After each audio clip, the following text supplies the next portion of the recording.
Oke teman-teman, di video kali ini kita dapat kasus handphone Samsung Flip. Ini kasusnya kartu SIM-nya nggak kebaca ya teman-teman.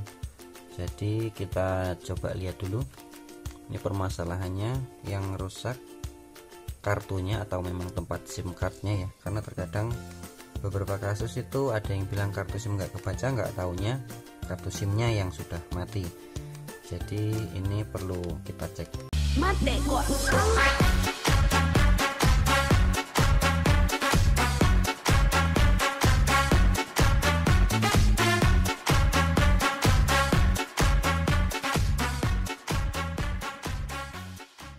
Oke, ini adalah Samsung Keystone ya, atau orang bilang ceng-ceng punya HP Samsung. Seperti ini modelnya. Oke, untuk Samsung untuk membuka papan tombolnya itu tekan bintang, agak lama ya, dia maka akan terbuka seperti ini. Oke, kita akan bongkar terlebih dahulu ya, kita matikan terlebih dahulu.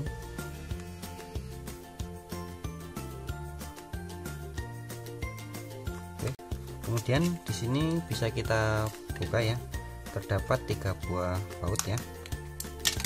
Ini dia, 1, 2, 3 buah baut. Ini yang harus kita buka terlebih dahulu.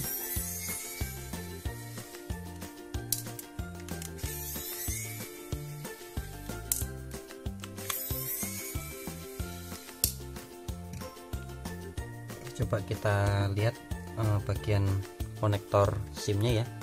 Sepertinya ini ada yang patah. Ini yang menyebabkan kartu SIM tidak terbaca. Bisa jadi ini permasalahannya. Tapi kita akan lihat lebih dalam lagi ya, apakah hanya satu kaki konektor SIM-nya saja yang patah atau ada beberapa. Kita bongkar terlebih dahulu. Di sini saya pakai pisau IC ya. Ini yang ujungnya sudah nggak terlalu tajam, agak tumpul. Ini biasa saya pakai untuk mencongkel casing handphonenya. Dan untuk Samsung sedikit lebih sulit ya ketimbang Nokia, karena bahannya itu lebih bahasanya lebih alot. Bahannya itu lebih alot, jadi bongkarnya itu lebih sulit.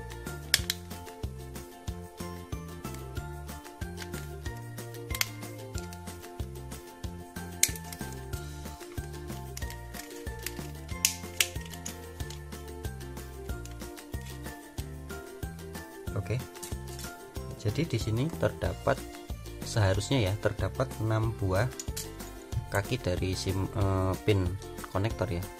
Yang di atas masih ada 3 biji, terlihat ini berwarna kuning ya. 1, 2, 3, 4, 5, 6. Namun kaki yang ini patah ya.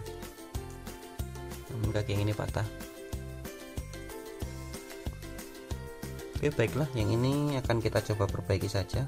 Karena kondisi fisik dari konektor SIM-nya ini sendiri masih bagus, sepertinya tidak usah diganti semuanya. Jadi kita servis bagian kaki yang patah saja. Dan di sini sudah saya persiapkan untuk konektor SIM ya. Ini saya beli tadinya itu utuh, kakinya ada 6, namun karena sering terpakai, sering dapat kasus, ini kakinya tinggal 2 ya. Yang 5 sudah laku terpasang, sisa 2. Oh maaf, ini jumlahnya 6, sisa 2, berarti laku 4 ya, bukan laku 5. Yang laku 4. Oke, kita akan coba ambilkan dari bekas konektor SIM yang baru ini. Kita ambilkan, kita bisa pakai pinset atau pakai tang potong,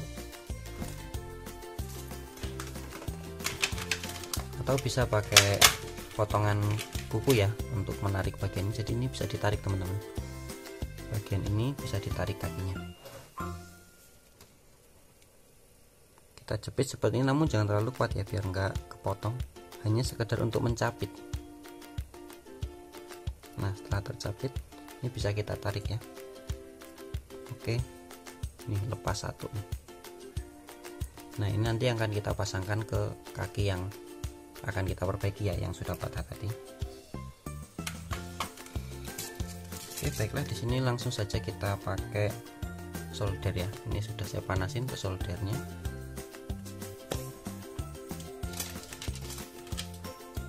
Bisa ditambahkan sedikit plug atau amtek ya, untuk mempermudah ketika melakukan solder. Ini kita beri amtek atau plug secukupnya saja.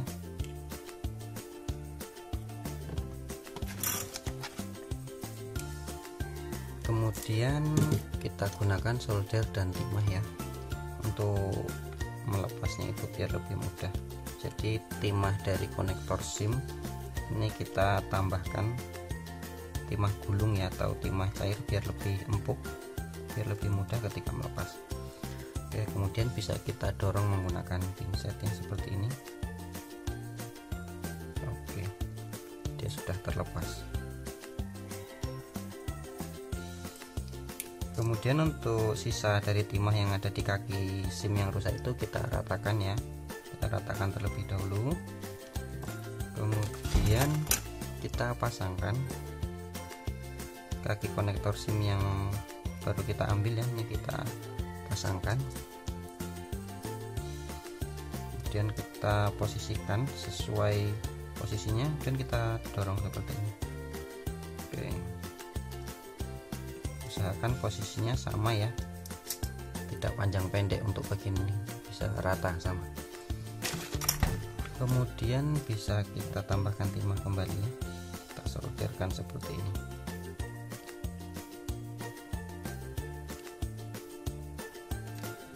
Ngasih timahnya jangan terlalu banyak ya, secukupnya saja, karena nanti kalau kebanyakan SIM-nya atau kartu SIM-nya itu bisa nyangkut.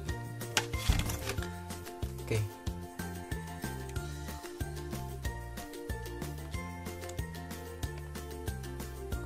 ini dia contohnya setelah diganti atau disulam bagian yang rusak. Oke, sekarang kita akan coba tes pasang kartu SIM ya.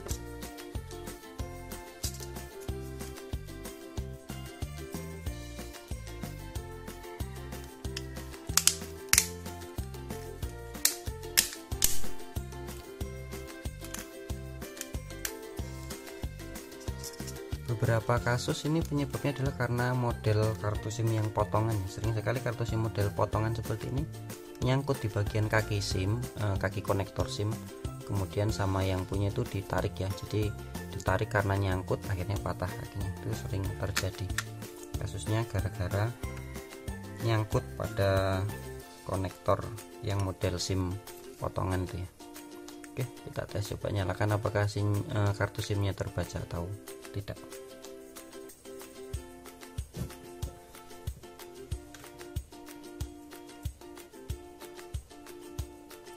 Jadi ketika kasusnya ada pada konektor SIM, jika kondisi fisiknya sudah tidak memungkinkan untuk diservis, lebih baik diganti ya teman-teman. Tapi kalau kondisi fisik kaleng ini masih bagus, ya diservis saja, nggak apa-apa bagian konektornya itu, kalau kaleng ini masih bagus.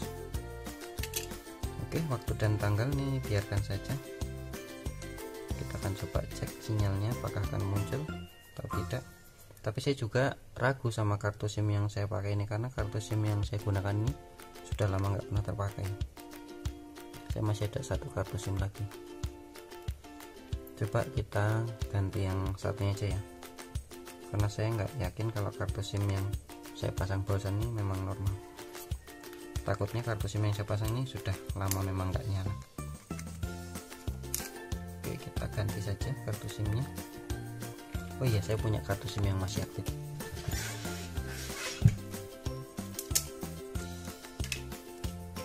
Kita akan ambil dari kartu SIM yang masih aktif saja.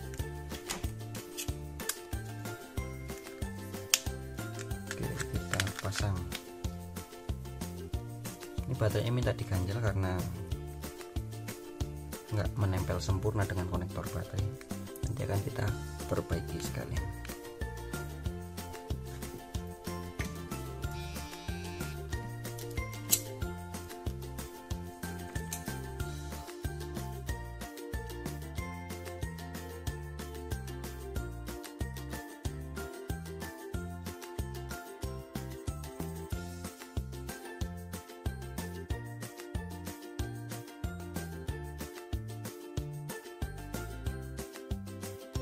Oke, baiklah, ini pada settingan tanggal kita lewati ya. Ini dia, ternyata benar kartu SIM yang saya pakai tadi ini sudah lama tak ada sinyalnya ya. Oke, karena sama orangnya kita nggak dibeliin kartu SIM, jadi kita pakai kartu SIM sendiri ya untuk ngetes sinyalnya. Oke, jadi di sini sinyalnya sudah muncul ya, sudah ada dan ini sudah terbaca Indosat. Maka dari itu permasalahan dari kasus handphone Keystone ya atau Samsung Chengchengpo yang tidak ada sinyal karena kerusakan pada konektor SIM sudah berhasil. Baiklah, buat teman-teman yang kiranya ada kasus yang sama, bisa coba cek terlebih dahulu kartu SIM-nya, coba diganti. Kalau punya yang sudah pasti masih ada sinyalnya ya, bisa coba lakukan penggantian terlebih dahulu, ganti 1 sampai 2 kartu SIM yang memang sudah aktif atau masih aktif, itu untuk ngetes benar-benar kartunya yang bermasalah atau bukan. Kalau sudah dipastikan kartunya itu tidak bermasalah, kartunya normal, teman-teman bisa cek bagian slot atau konektor SIM tadi ya, bagian mana kira-kira apakah ada yang patah kakinya atau putus jalurnya, itu perlu dicek teman-teman. Jadi jangan langsung membongkar tanpa ada analisa ya, jadi perlu dianalisa. Ya baiklah teman-teman, mungkin tutorialnya cukup demikian, semoga bermanfaat. Salam teknisi otodidak.